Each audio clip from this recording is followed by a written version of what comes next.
देखो आज ओस्मीर 38तम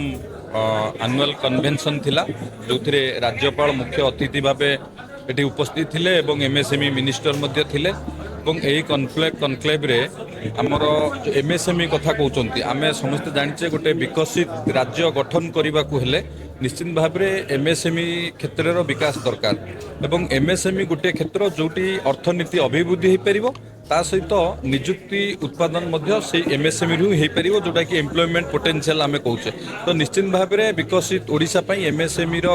एमएसएमई क्षेत्र विकास आवश्यकता अच्छी एवं सरकार तरफ जो प्रोत्साहित करा जाउची विभिन्न प्रकार सब्सिडी दिया जाउची से कैपिटल इन्वेस्टमेंट रो कथा हो आपणकर विभिन्न एसजीएसटी सब्सिडी हो एसजीएसटी रिएम्बर्समेंट हो विभिन्न प्रकार सब्सिडी दिया जाउची एवं आमर ओडिया युवक युवती माने अवेयरनेस हवा दरकार एंटरप्रेन्योर हवा दरकार हेले एवं एमएसएमई क्षेत्र रे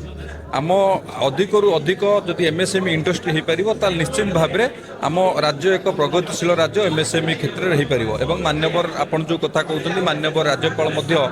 अभिभाषण में कहले सी मुख्यमंत्री थिला बेले जो पॉलिसी सब करथिले एवं से विषय में से भाषण में कहते आम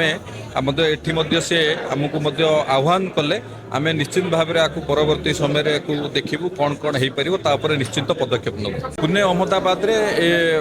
बहुत वर्षा हवा कारण अहमदाबाद रे ताको पोस्टपोन करागला आगामी दिन में जब निश्चिंत हम धार्य करागला आपण मानक सूचना दिया